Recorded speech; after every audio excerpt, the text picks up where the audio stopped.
Hello everyone, this is Zeeebo and welcome to today's AFK journey video. So in today's AFK journey video, we finally unlocked Ravaged realm with Setsahara right here.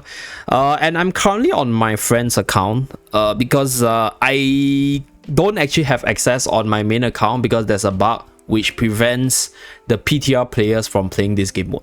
So right here we have my friend Kazuha right here. So I'm going to use this like jacked ass account to showcase the different possible teams for maximum damage.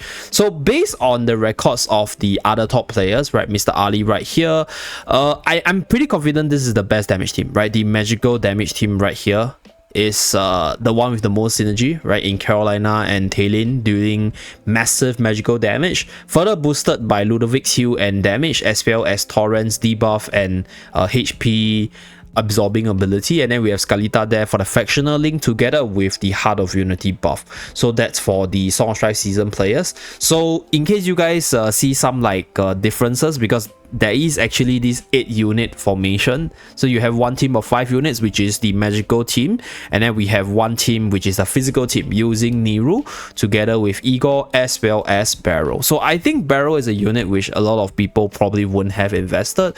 So if you don't have Barrow, I think Cecile is a pretty decent choice right here, as you guys can see. Right, so this is Cecile together with Sylvina. Okay, so I think Niru is decently important, because Niru actually does quite a bit of damage and then heals up the ally, which is actually quite important to allow your units to survive while dealing damage.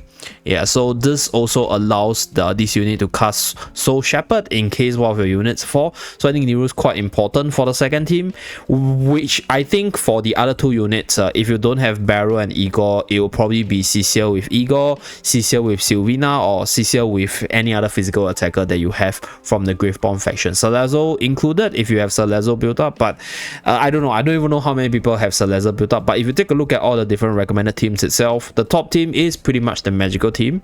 So in terms of the positioning itself, I don't think it matters too much.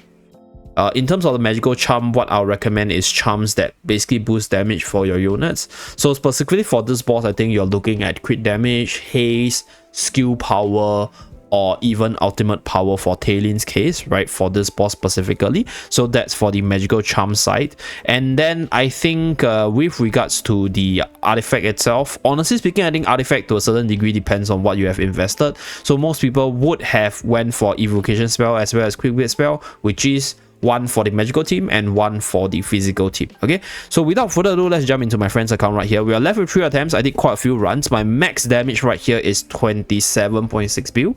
So we're gonna run through this team setup. I think there's a little bit of RNG here as well with regards to the team. So what I'm gonna do, we're gonna do this. I don't think the positions honestly matters against the boss, because the boss just draws everyone together, although there might be a little bit of RNG factor. The reason why I'm putting my Talon away is I don't want Talon to be slammed at the start of battle. This will actually protect her to give her a little bit more damage, and then I mean little bit more HP to play with to spam the ultimate so that she doesn't transform into the egg. But I don't think it matters because eventually everybody gets clumped up together. So that's that. And the boss's ultimate actually just disable your team anyway, so yeah, it doesn't really matter too much. I went through the skills already, so I'm not going to talk about it. You guys can visit my pre-release guide with regards to Setsahara skill, or just read through the skill description. But based on the boss kit itself, Heavy Slam has this knocking them down for, yeah, it just slams everyone, so it doesn't matter where you position, right? So this one is the Whirlpool that lasts throughout the whole battle. To be honest, I think Carolina in the middle is fine. Like, I think it will be dependent on Skalita RNG on where she lands to actually decide how much more damage we can do. Because Ludovic, Carolina, as well as Talon, they're all range damage dealers, so I don't think that Whirlpool slows down their damage output. Sand Howling is just a damage to everyone, though. So Forbidden Sand slows down the movement speed of melee units. So that's why Torrent and Skalita will be the RNG factor for more damage. Okay, so for this one, we tried a few combinations. So what I'm gonna do is I'm gonna showcase one with Igor, with Cecile. So because I don't have Barrow super duper stacked up, so I don't think my Barrow is the key damage dealer or is enough to give me more damage. Because for quick wit spell actually does a damage based on your whole team's attack. So stats do matter. Just use your strongest unit. So for this account, it's Cecile together with Igor and and Niru, but later on I'll showcase one with Barrel. So without further ado, let's start this very first battle. Okay, so I'll run the battle 2 times because yeah, you guys probably saw the animation before, but just let you guys see how the best team fight against Setsahara if you do have these magical units. So if you don't have, for example, Talin, right, then I think you can obviously use Setsahara in this team as well, because Setsahara does have a debuff which will boost the damage output of other units. And right, you can also use Viperion, although I don't think Viperion is actually a really good bosser, but Viperion is still a magical damage dealer, and since it's an A level character, there's a high chance you probably went for him, and then you have him at a high tier, so the unit being at a higher tier actually does quite a bit of damage as well. So if you don't have Talin, then it will be Viperion. Right, if you don't have Ludovic, then you can throw Niru into this team for that sustain heal from Niru. But if your units are strong enough, you don't actually need Niru for the heal. If you have Talin but no Ludovic, it's fine as well, because Talin also has a heal for the team. So those are the things that you can play around with. Okay, so 20.4 build right here. Okay, I guess that's pretty much the highest damage range for this team, for this mage team. So now we have the physical side. Okay, so for this team, I actually went for the ultimate strength. On second thought, maybe Gale is actually better because it gives more attack speed to Setsahara, and then more because Setsahara is the ranged attacker that's doing most of the damage. Although Mr. Kao's damage output is actually quite high if you have the ultimate power, but the thing is, like, you can see that he's being kited by the boss when the boss burrows. Yeah, so he hits really hard when the boss is standing on the spot, but then not really good against the boss when the boss is burrowing. So maybe Gale is better. So later on we'll make some switch to see whether we can do better damage. Okay. So Niru right here is hitting pretty hard.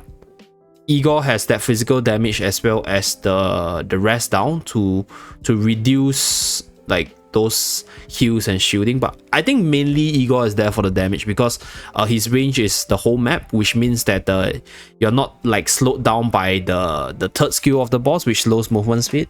So that's the damage range. Okay, so this Igor's damage output.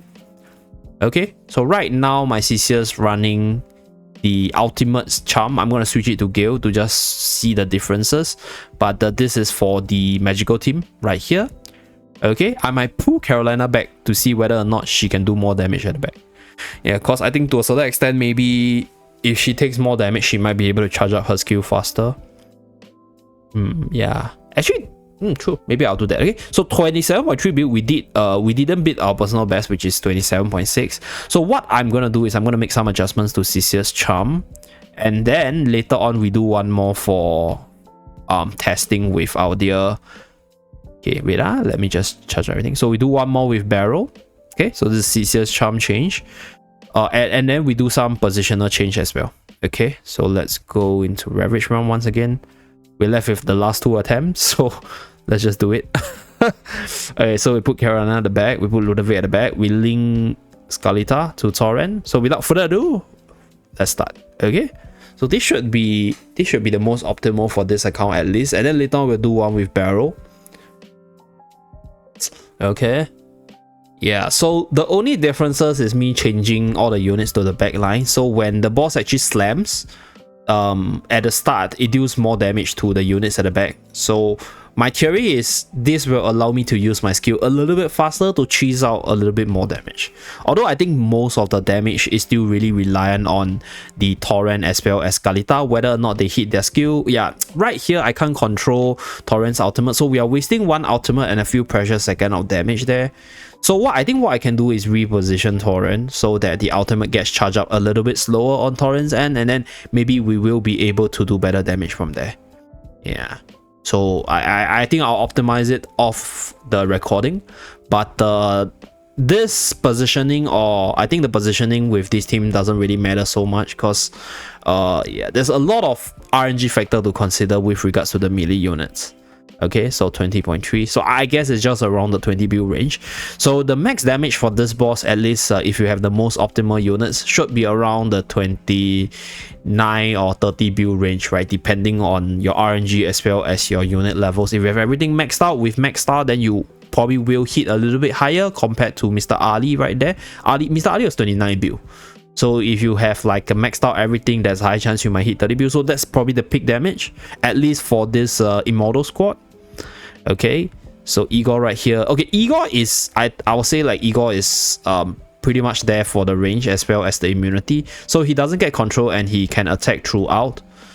But at the same time, I think Barrel together with Setsahara might also be okay. Okay, I think Gale is really doing a lot more damage, or at least allowing Setsahara to do a lot more damage. Okay, because like if you use the ultimate power itself, your Mr. Cow actually do more damage based on the ultimate damage buff, but then Setsahara is doing a little less. Okay, so I guess 27 build is pretty much the pick with this team. Okay, so let's do one last run. Okay, just one last run, and this time around we'll do it with Barrel right here. Okay, so let's do a Barrel. Let's just see how much damage we can do here. Get out what, we just skip this battle because I think it's just gonna be a repeat. Although there is a possibility that Manoling might actually give more damage. So 27.1, so I think it's pretty close. What Barrel offer for this team is additional stats, so Setsahara can hit a little bit harder with the additional stat, Nero as well. And then if Barrel is actually higher in terms of tier, then I think we should definitely hit harder, because Quick Bit Spell will be able to do more damage with the damage output, and Barrel also hitting harder will give us more damage as a whole. But I think 27 point something build for this account is pretty decent, so this is pretty much, I'll say, like the most optimal team setup. Let me revise once again. Yeah, we can actually purchase attempts right here, as you guys can see. So pretty much like Dream Realm. So this is the best damage team for team number 1, magical centric, with Talon, Ludovic, Carolina together with Scarletta. So if you don't have Talon, right, you can use your other magical attacker, or just use Setsahara for additional debuffs on the boss, right? And then for your second team is the more physical centric side. So basically what's left over, your best unit together with your best artifact, right? For most people it should be Quick Blade together with Evocation, therefore you get this best damage distribution from the teams itself. Okay, so that's it for this video. Thank you very much for tuning in. Stay tuned for tomorrow's best team for the next squad, and I'll see you guys again tomorrow. Bye guys.